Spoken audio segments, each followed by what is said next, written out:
simply the best. The story of the 1991 Minnesota Twins.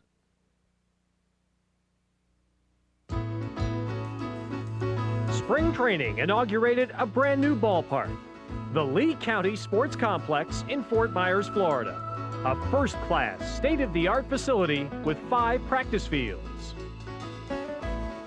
The Twins gathered at their new spring home. It took a little while to get settled in. This is where I'm supposed to be. Oh, boy. It should, for many years, be the best facility in all of baseball. New park, new faces. Reliever Steve Bedrosian. Third baseman Mike Pagliarulo. Designated hitter Chili Davis. And another veteran who some observers figured had passed his prime, Jack Morris. I think respect is something you earn, and you have to do it in your own way. And I think you have to really, the best way to earn respect is to show them on the field what you're capable of doing. Stressing the fundamentals, the Twins hope to find the right blend of experience and youth. One youngster surprised everyone, Chuck Knobloch, who jumped from Double-A to the majors by batting .388 in spring training exhibition games. I just think that, new faces around here, new facilities. Everybody's pretty much excited just to be here.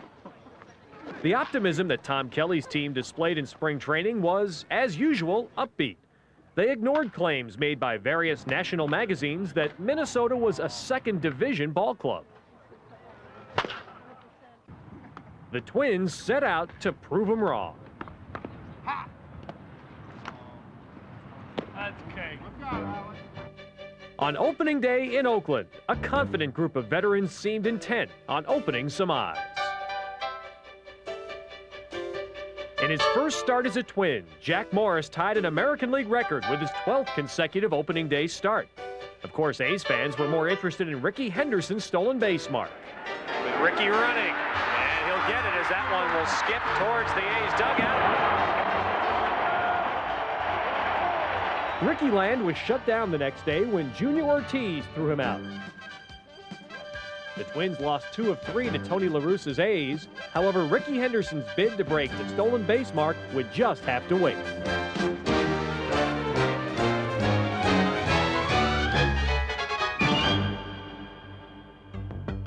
The Metrodome, site of the Twins' home opener against the California Angels.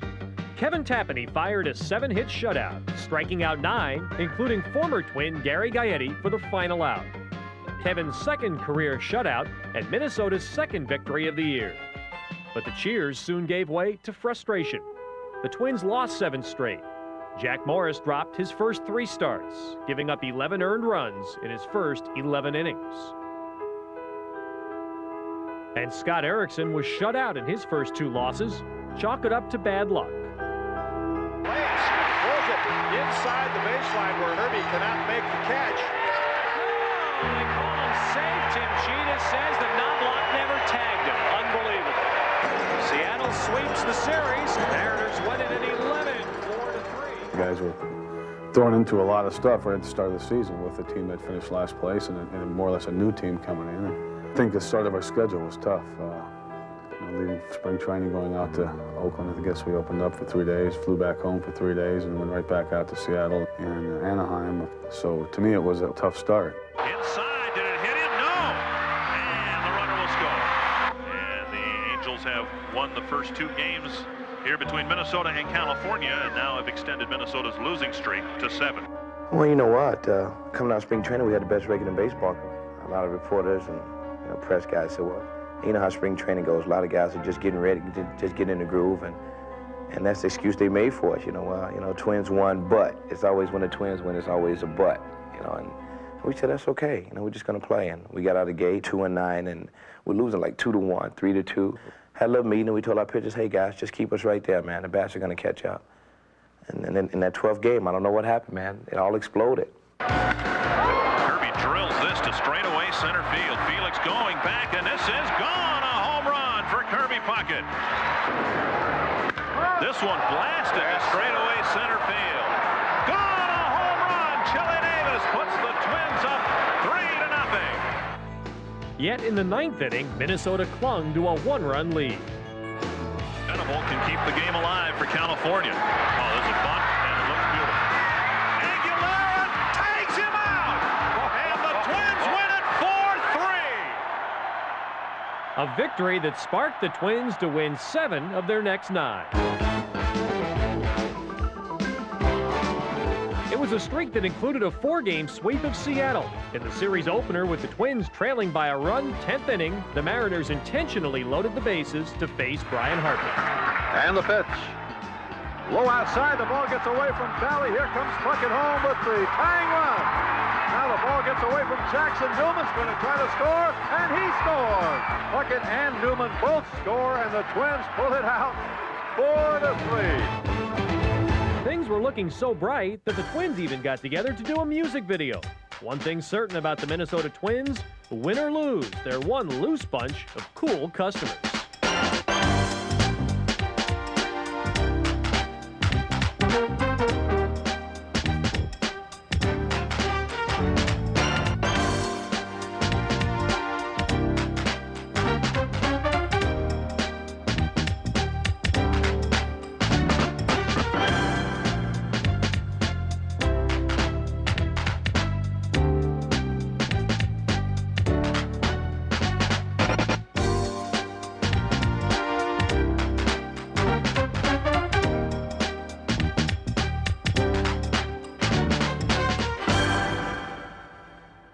Let's flip it back to the field, where on April 24th, Jack Morris attained a personal milestone against the Oakland A's. Got him, strike 3. The 4th strikeout of the game and the 2000th of Morris's career.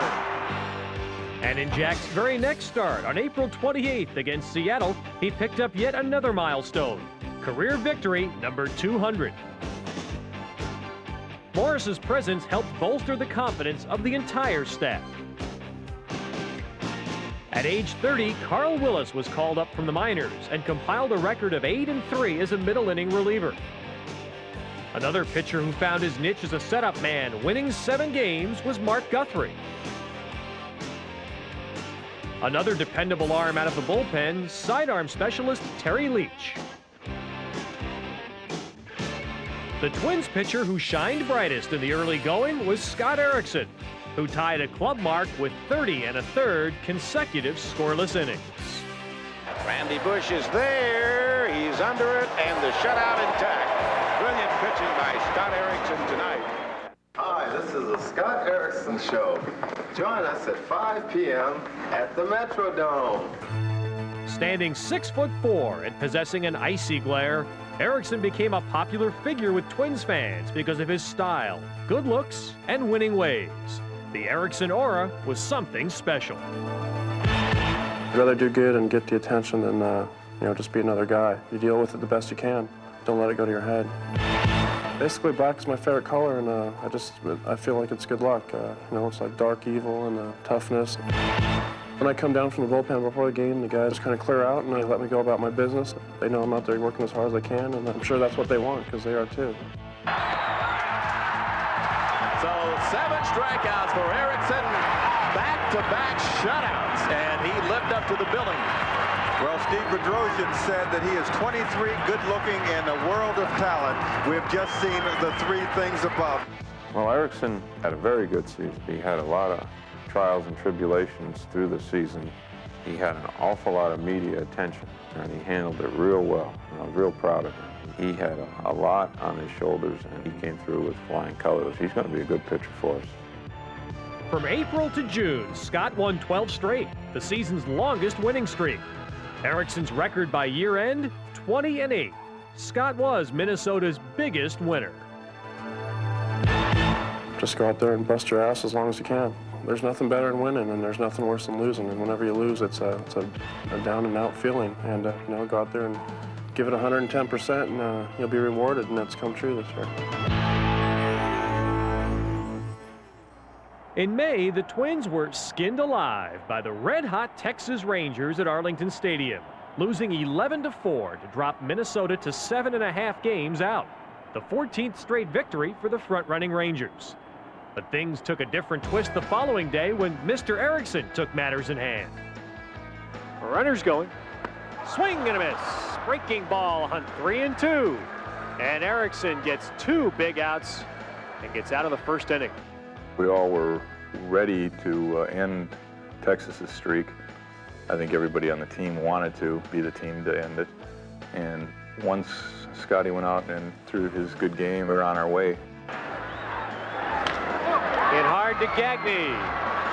And with plenty of time, they turn 2. And Erickson does a tremendous job again. Leading 3-0 in the 9th, the Twins called upon Rick Aguilera to close it out. In the hole, no, cut off by Leas. 1 and double play, and the Twins win, and the streak is over in Texas. Scotty Erickson went out there and really shut down a very hot offensive team. Morris went out the next day and did it. Well, what a pitching performance by Blackjack. As he evens his record at 5-5, the final score again, the Twins 9, the Rangers 1. And then we got 3 out of 4 wins in Kansas City. Way out of here. And the Twins have broken the tie on Chili Davis's second 2-run homer of the game. It's 5-3. Texas and Kansas City was a traditionally difficult road trip for us. And I was very satisfied after that road trip that we indeed would be competitive and a contender in the American League West. They were more than competitive. In fact, for the first 2 weeks of June, the Twins were downright spectacular. Newman on the run. Nice play. The ball game is over. Here's the pitch to Bush. Swing and a fly ball hit under shallow right field. It's going to fall in. Munoz around third. He scores and the Twins win. Struck him out. Twins win. The Twins take game 1, and they've made it 6 in a row. Twins win! 7 straight for the ball club. The Twins go to 8 in a row. When you go through streaks, you don't realize them until you hit a certain point. You know, when you've won 2 games in a row, it's no big deal. You've won 5 games in a row, it means a little more. You've won 10 games in a row, and then you start thinking, wow, this is great. Twins win 10 in a row. It seemed like everything we did went our way. It was a fun time. Everything was going right, and baseball, that's a hard thing to do.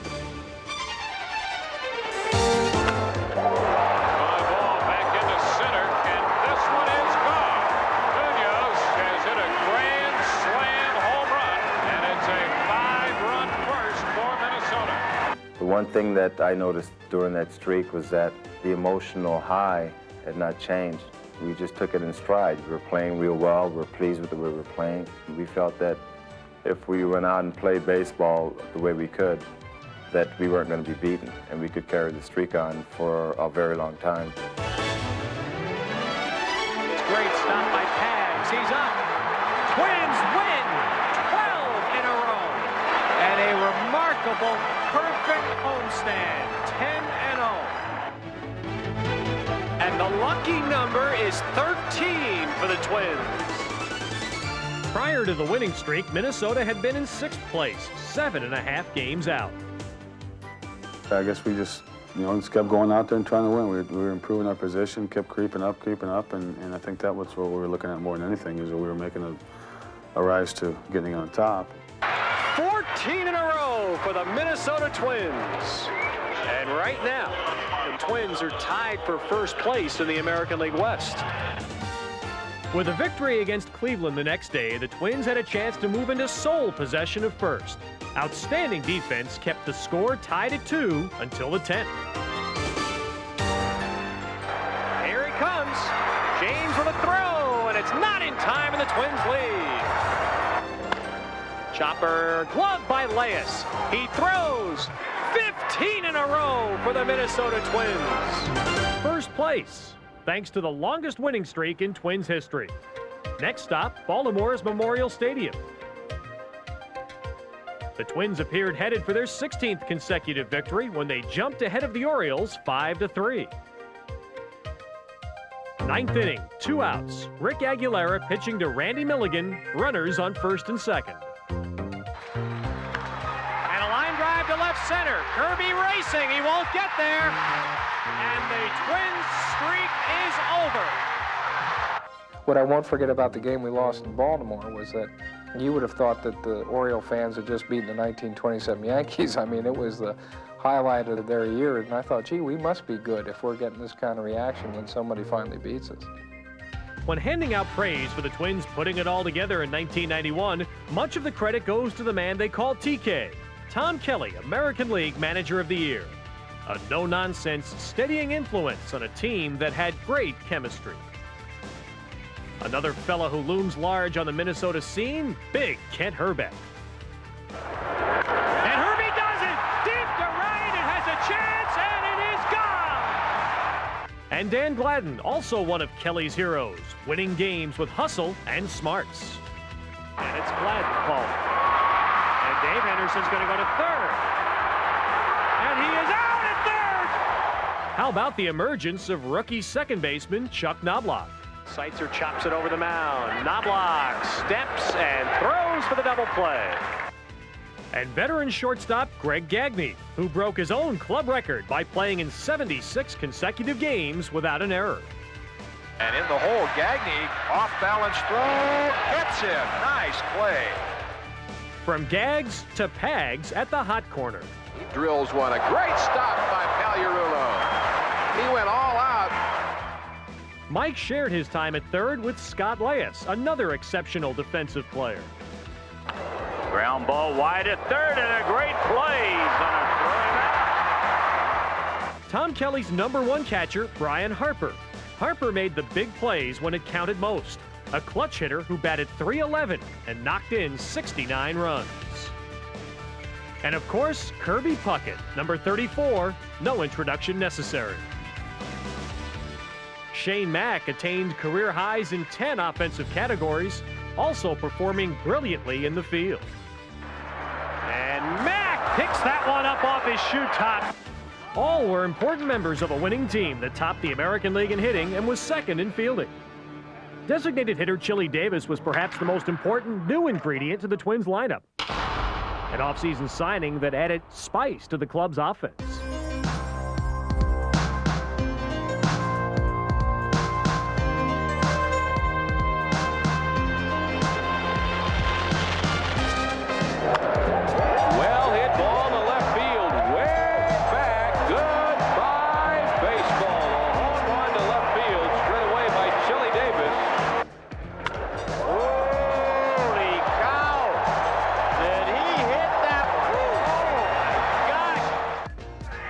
And Chili hits it long way to right center. Kyler racing back. This has a chance, and it is gone. Off the facing of the upper deck. A monster 3-run homer. #21 for Chili, and that's as long a ball as you'll see hitting this park. Chili went on to wallop a career high in home runs with 29. He also equaled a career best in runs batted in with 93. I think Chili was on a little bit of a mission this year to demonstrate to those that thought his career was at an end that they were wrong. He came in great shape, and I think he really enjoyed the camaraderie and the team spirit that's on this team and fit in very well. The fit was indeed a perfect one, and Chili's impact was immediate. By the All-Star break, the red-hot Davis was among the league leaders in round trippers with 19 and had driven in 52 runs. The first half for me was probably the best first half I've had ever. But that just reflects on, the fun we had, the way the team played, and, just doing my job. And the guys around me were playing so well, it made it a lot easier for me to do my job. The Twins marveled at the power hitting of Chili and the power pitching of Scott Erickson, who compiled a remarkable 12 consecutive wins. First and third, and a swing and a miss on a breaking ball. Erickson strikes out 2 in the inning and strands a leadoff double at third. When Erickson pitched, it was the day of death. And with black apparel that inspired that doomsday image, Scott massacred the Yankees while gunning for a club record 12 straight wins. In the air to right center and hit well. Kelly back. This has a chance. Gone. Home run. Puckett. 2-0 Twins. Ninth inning. 3-0 Twins. And Mack hits this a long way the Twins bullpen. 5-0 Twins.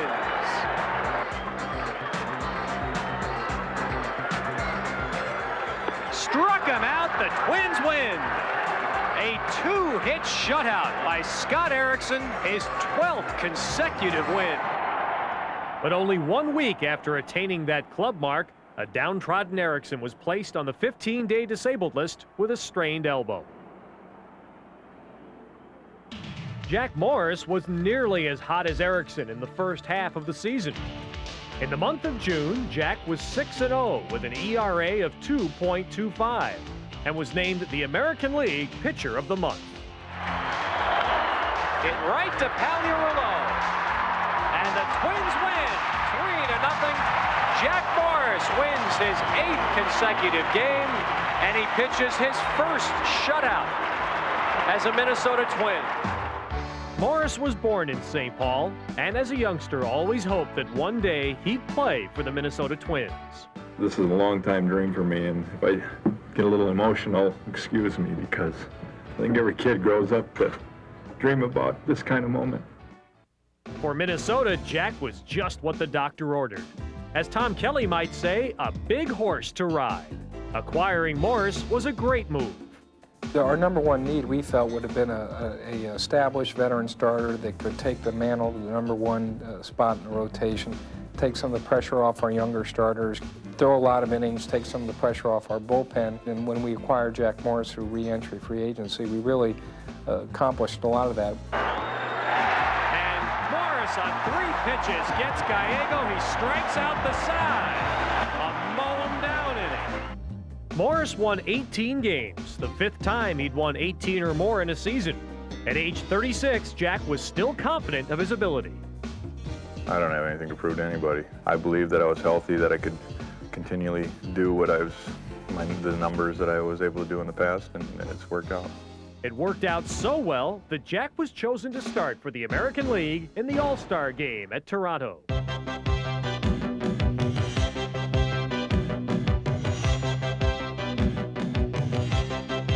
The 6th consecutive All-Star appearance for Kirby Puckett. The first for reliever Rick Aguilera, who had accumulated 22 saves during the first half of the year. Morris wore his socks just like Scott Erickson. Jack did it in honor of Scott, who would have been the starter if not for an injury. It was the 5th All-Star appearance and the 3rd start in the All-Star game for Jack. And now wraps the ball and knocks Jack Morris down. And the National League leads 1-0 on their 3rd hit of the inning. And let's hope Jack Morris is okay. Jack bounced back, and so did the American League with a 4-2 win. For Morris and the Twins, the second half was set to begin on a very upbeat note. Minnesota was gearing up to dance away with the division.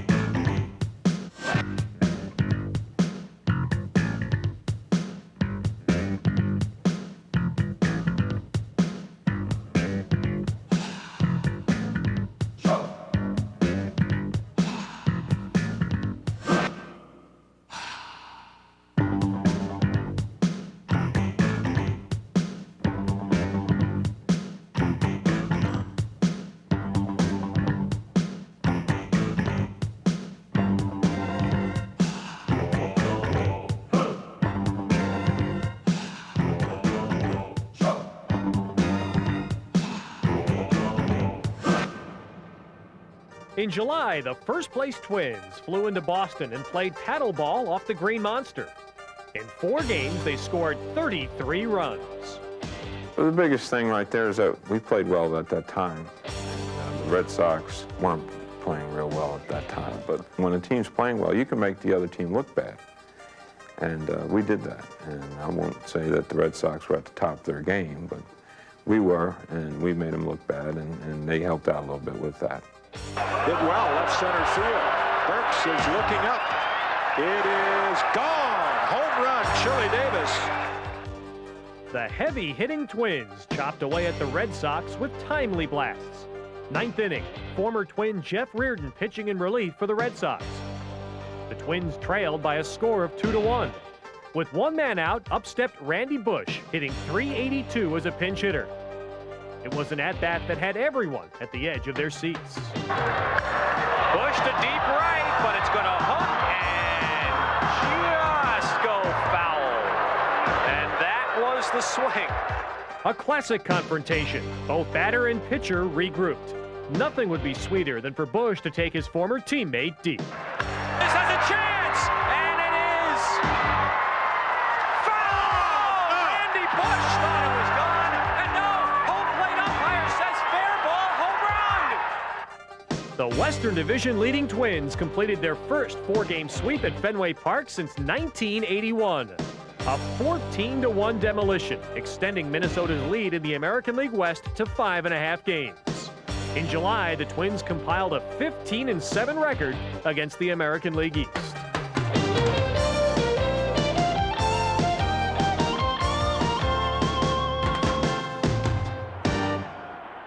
The offensive charge in July was led by that man. Batting third, number 34, the center fielder, Kirby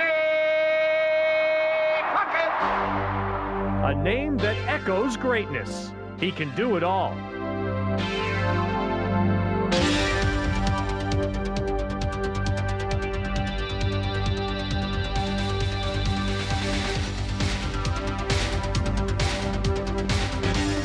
I've always believed that if you want to be the best at something, you have to work on it. God gave all of us so much talent, but if you want to expand on that, then you have to work at it. And I believe in working extra hard just to make myself that much better, to always give me the edge on somebody else. Kirby's popularity beyond reproach. What's not to like about a player who led the team in base hits, batting average, and runs scored? Not to mention spectacular catches. What matters to me is that my peers know. As long as my peers know what I can do and they respect me as a ball player, then that's all that matters to me.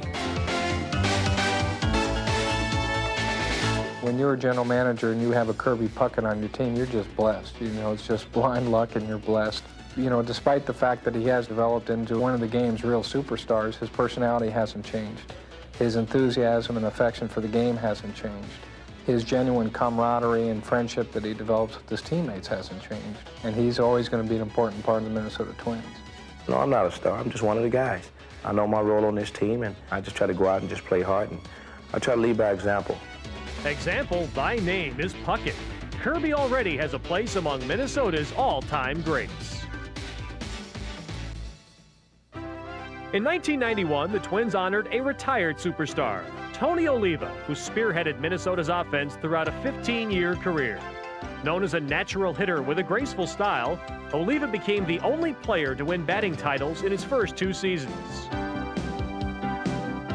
During a special ceremony at the Metrodome, the Twins paid tribute to the 3-time batting champion by retiring his number 6.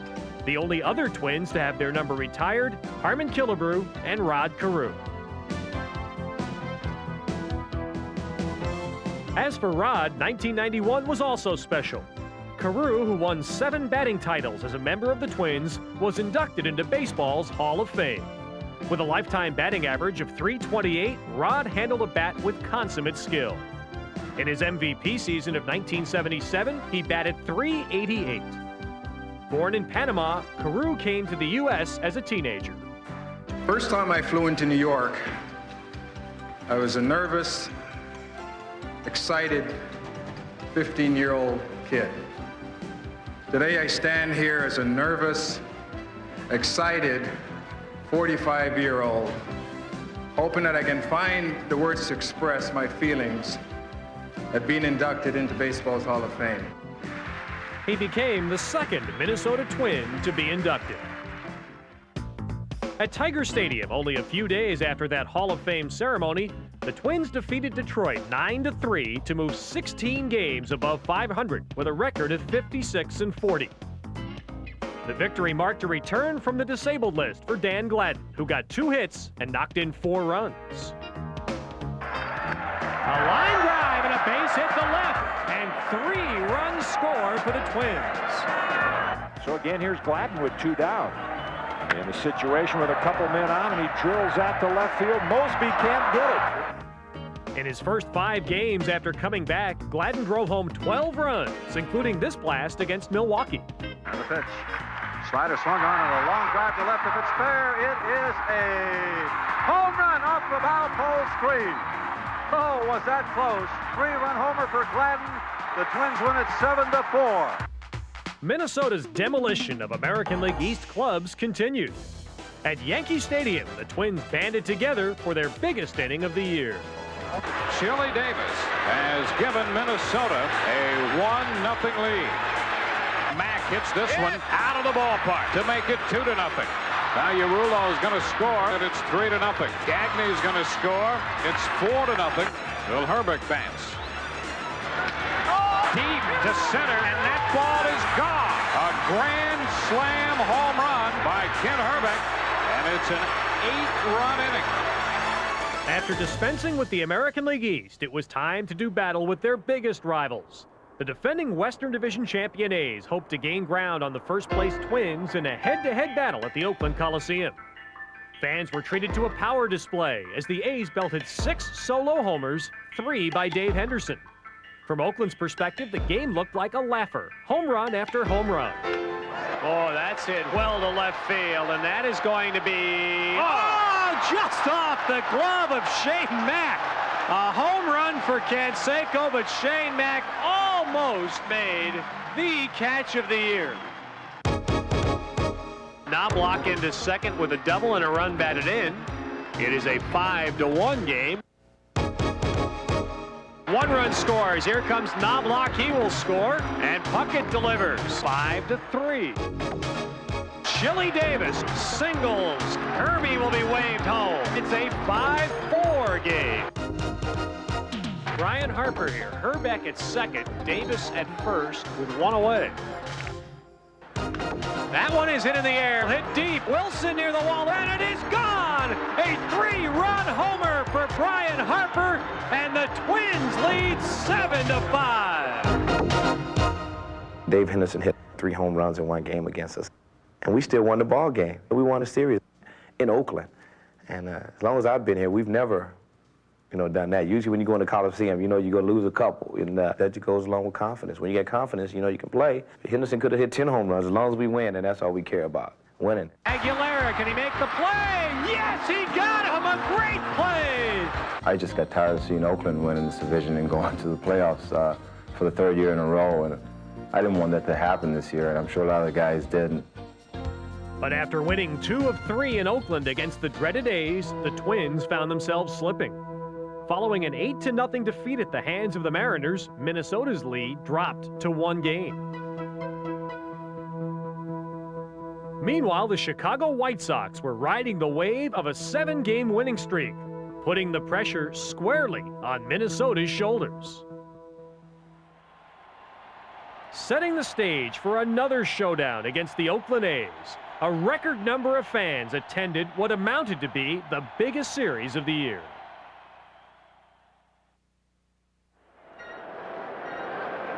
Upstairs, that's hit well to right field. And that's gone in a power display by Jose Canseco. Dennis Eckersley entered the game with Oakland leading by 2 runs, but the A's star reliever, who'd been in a groove prior to this game, buckled at the knees. Chili Davis started the rally. And that's lined to right field, and it's in for a hit. And it caroms away from Canseco.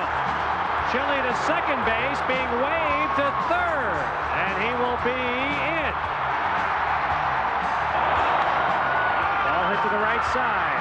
The A's get the out, the Twins get the run, and it's a 4-3 game. Then Mike Pagliarulo batted with the tying run on base. And a base hit to left center. Leyes will score, and the game is tied. Then in the 10th inning, Oakland called upon reliever Gene Nelson with the winning run on third, and the batter, Kent Herbeck. Little squibber to the left side, and the Twins win! In Game 2, Again, Oakland jumped out to an early lead.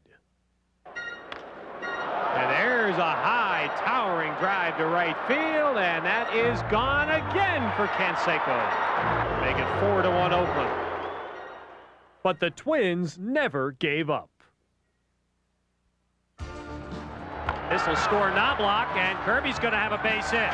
So the Twins play some dome ball here, and they're back within a run at 4-3. And Harper fights that one off into short right field. And Puckett's being sent home against Canseco.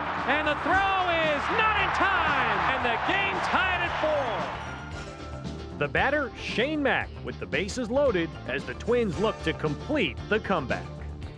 Down the right field line. That's going to the wall. It's going to score at least 2. Harper will be waved home. The throw to the plate is late. A bases clearing double by Shane Mack. It's 7-4 Twins. Oakland also jumped ahead early in Game 3. That's a base hit into left center field, and Rickey will score easily. 3-0 Athletics. Popped him up, but deep enough to score Pagliarulo. It is 4-2 Oakland, and Puckett is coming up. Base hit. Gagne scores. It is 4-3. Base hit down the right field line. Jimmy Davis to second. And he's going to be waved home. And he will score. And it's all tied up. Base hit. And the Twins have gone ahead. 5-4. Minnesota was on the verge of bashing the A's. Popped him up. And Herbeck wants it.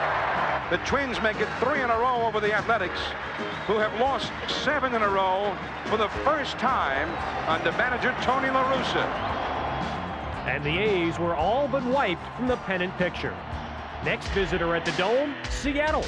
And the Twins mounted another amazing ninth-inning comeback. This time, the hero was Randy Bush. All right, here's Bush with 1 out. He is the tying run. And he drives to right. This has a chance. And it is gone. Randy Bush ties the game. And with 2 outs in the 10th inning, the center of attention shifted to Scott Leyes. High drive, deep left field, and this one is out of here. Incredibly, every comeback featured a different hero. Truly a team effort. This team is hot, they're coming on strong. Got Kelly at the wheel and they can't go wrong. Looking straight ahead on the right track. The road's getting shorter and there ain't no turning back because it's drive time 91. Cheer for Minnesota because the race is on. Drive time has begun. The Twins are off and running in 1991. We got Puck, Chuck, Jack, Mack, Chili, Willie, Bush, Tap, Harper, Gladden, Allen, Gags, Herbeck, Willis, Cheating, Blacks, Aguilera, Erickson, Teddy, and Bedrosian, Guthrie, West, and the rest. Don't you know we got the best? Drive time 91. Cheer for Minnesota because the race is on. Come on! Drive time has begun. The Twins are off and running in 1991. The Twins were really rocking him at the Metrodome. Shane Mack came through in a big way in a tight game against the Cleveland Indians. 8th inning, bases loaded with Mack ready to attack. High drive, deep left field. This one is gone. A grand slam. Shane's second grand slam of the year, his 17th homer. 2 days later, Kevin Tapani won a career-high 9th consecutive game. By season's end, Kevin had won 16 games using his pinpoint control. You don't really hear too much about him with Morris and Erickson on the staff, but I think everybody knows he's been our most consistent pitcher, and the boys know when he's out there, we have a real good chance to win. If you recall, Tapani was part of that big deal with the Mets in 1989 that also brought the Twins Rick Aguilera. Aggie had a superb season, tying Jeff Reardon's team mark for saves with 42. Struck him out, and that ends the inning. struck him out, and the Twins win. Anytime I got a chance to start the ninth inning off fresh with a nobody on, nobody out, it makes the short man's role that much easier. And I was getting those opportunities. TK was giving me rest when I needed it, and then at the same time getting me an opportunity to get in there and get an inning just to keep my effectiveness also. So those combinations make it a much easier role as a short man. Tom Kelly's Twins won 7 of their first 8 games in the month of September, continuing their drive to the pennant. That streak included a 3-game sweep of the Yankees, and Minnesota moved to a remarkable 30 games above 500 with a victory in Kansas City. High fly ball at the left center field. Shane Mack is underneath it, and the Twins win their 5th in a row. All season long, the bat that ignited Minnesota's offense belonged to Chuck Knobloch, the American League's Rookie of the Year. In September, Chuck strung together a big hitting streak. And Knobloch extends his hitting streak. And now is hitting 18 straight. High fastball by Guillen, base hit. 19 straight for Knobloch. And Knobloch grounds it up the middle and through 2 people. And Knobloch gets a base hit, and he's hitting 20 straight. The rookie batted .281 and surprised everyone by performing like a tried and true veteran. All I want to do is make the team, but once I did, didn't really think about Rookie of the Year or any things like that. Just, I was wide-eyed, open, didn't know what to expect. So, all I want to do is be a part of a winner. And, we've done a lot of that this year. Knobloch tied a club record for stolen bases by a rookie with 25.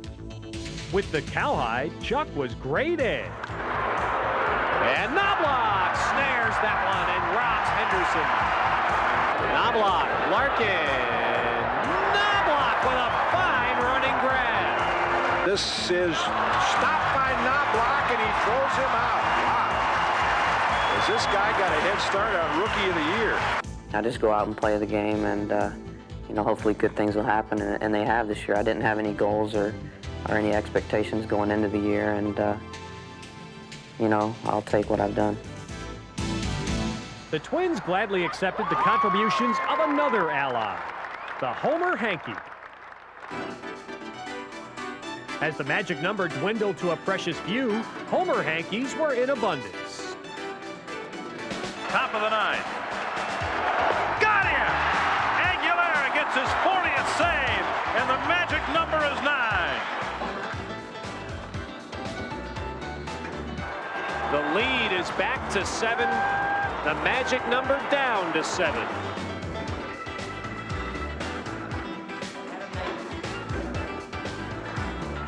And the Twins have cut the magic number to 6. And it's sliding towards 5. On September 24th against Chicago, the Twins scored 6 runs in an inning and 2/3 against Jack McDowell, while Scott Erickson had his best outing since July, taking a no-hitter into the 7th inning. Scott lost the no-hitter, but the Twins came through with another big win. Right center, Jarvis Brown there, and the magic number is 3. And that's where the magic number stood as the Twins visited Toronto's Skydome.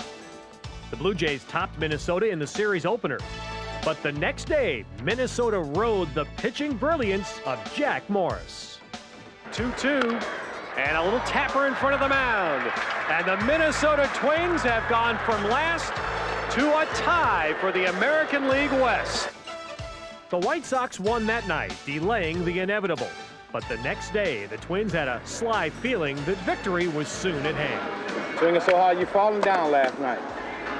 Terrible, man.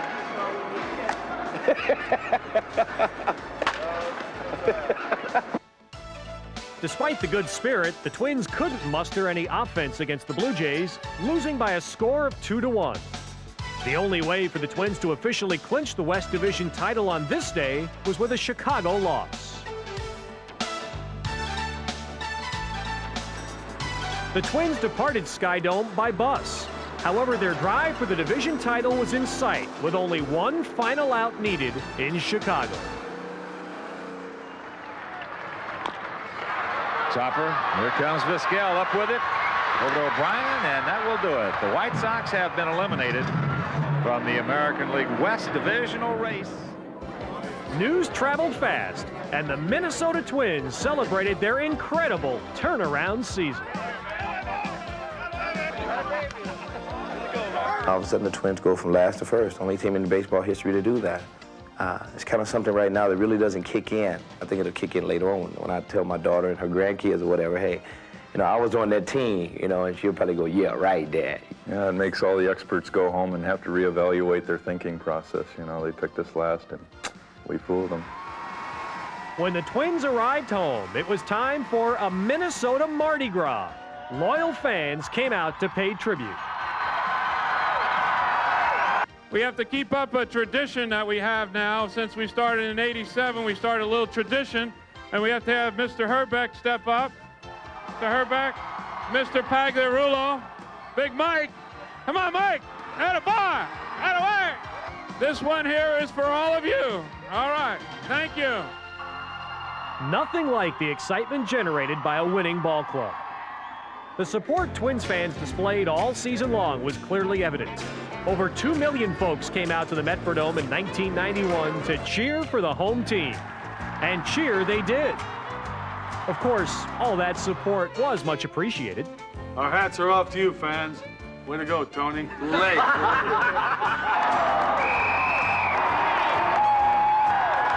Our hats are off to you, fans. Thanks. Thanks.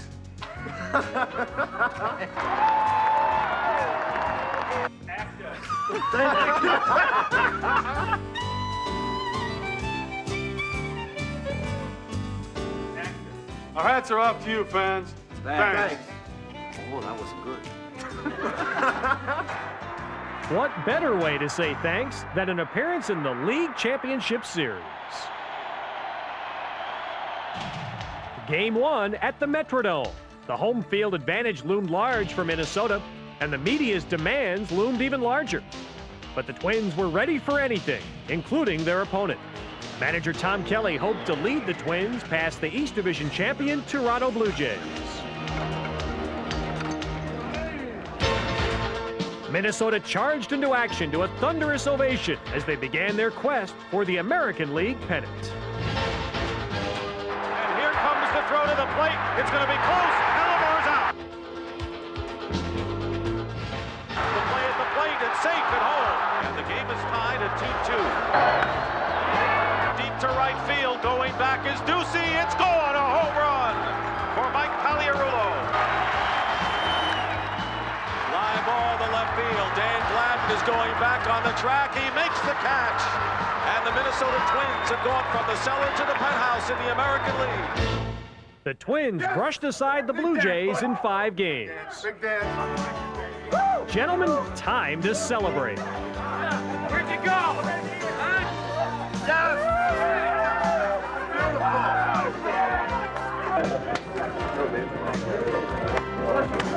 This is what you play for. This is what you put the uniform on to get to this big dance, and now we get to go. It's never over till it's over. Yogi said all the wonderful things. This team has played hard all year. We deserve to be where we're at right now. Earning MVP honors in the League Championship Series was Kirby Puckett. Time to prepare for one last hurdle, the World Series. And as usual, Minnesota took it all in stride. Hammer and Hank pose. Yes, sir, the Twins were a mighty loose bunch. Actually human. Stop, secret, stop. Okay.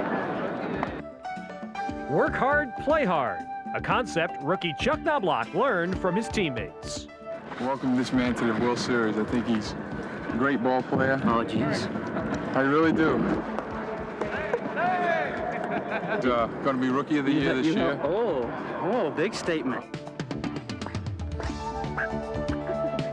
He did well enough in the playoffs, and this is not going to be any different for him, and just to enjoy it. That was kind of weird, huh?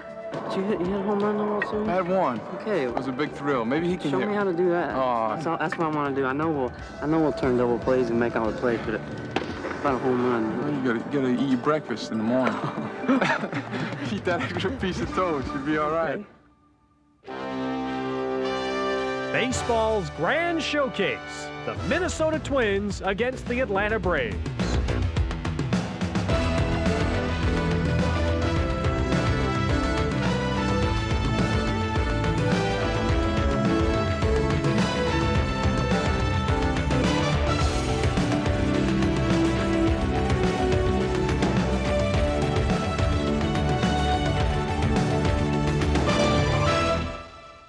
Game 1.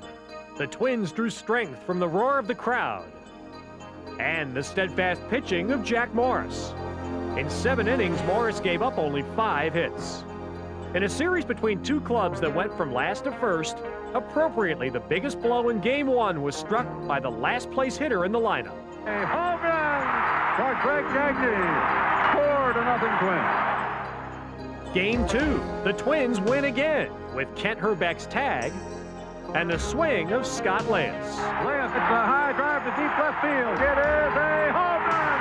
Scott Lance with a home run. Twins lead 3-2. The battle in Atlanta for Game 3 remained deadlocked at 4, when in the 12th inning, Mark Lemke's hit sent Dave Justice charging towards the plate.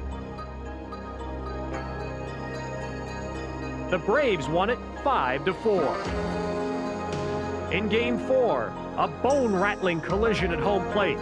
Catcher Brian Harper stood his ground against Lonnie Smith. Yet the Twins lost in the bottom of the 9th and lost again the next day, 14-5. Game 6. One loss away from elimination.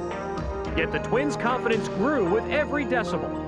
In a game that will stand as one of the most exciting in World Series history, the man who stood tallest was Kirby Puckett.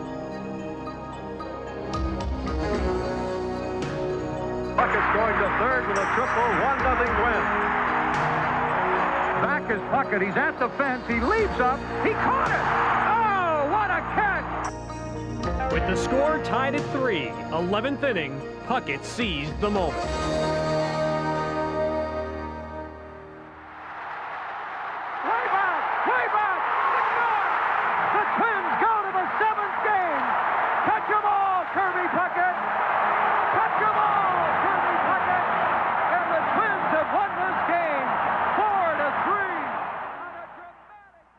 That dramatic blast set the stage for World Series Game 7. Baseball's World Championship hung in the balance, one game to decide a winner. For the Twins, it all hinged on Jack Morris. Morris withstood the challenge, gaining strength as the game progressed, holding the Braves scoreless through 10 innings. And when things got rough, Jack was at his best.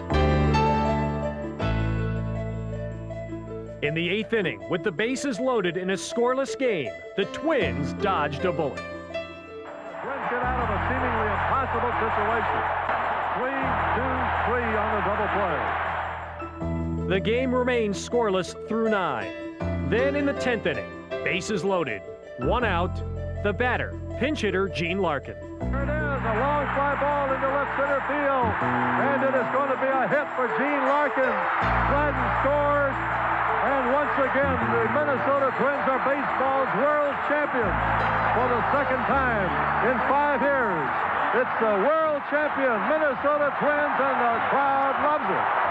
The celebration that ensued was indeed a thing of beauty. The Minnesota Twins had proven that they were once again simply the best.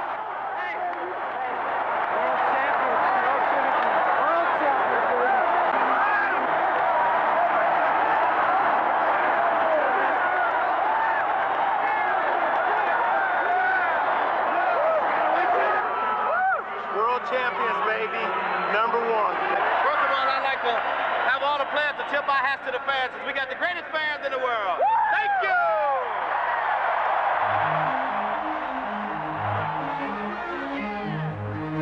you! In a touching tribute to the fans, the players doffed their caps in a victory lap around the field.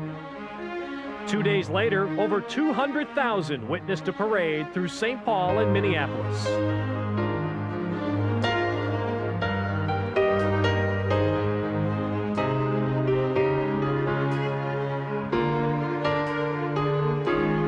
It was a riveting fall classic, perhaps the best ever. 5 games decided by 1 run, 4 in the last at-bat. World Series MVP, the Iron Man of Game 7, Jack Morris.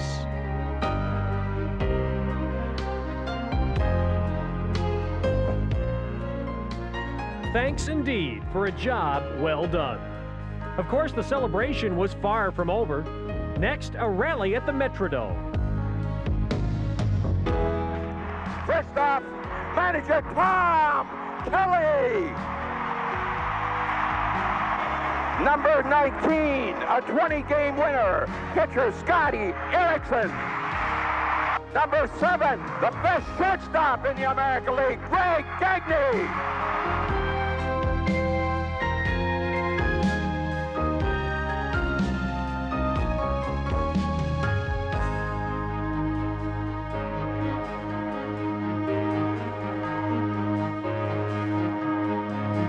And finally, in Washington, D.C., a tribute from the President of the United States to the world champions of baseball.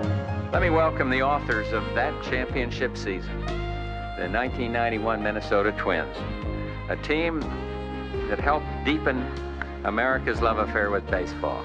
This year, they rose like Lazarus to win their division, beat Toronto in the playoffs, and then came the 88th World Series, and what a series it was.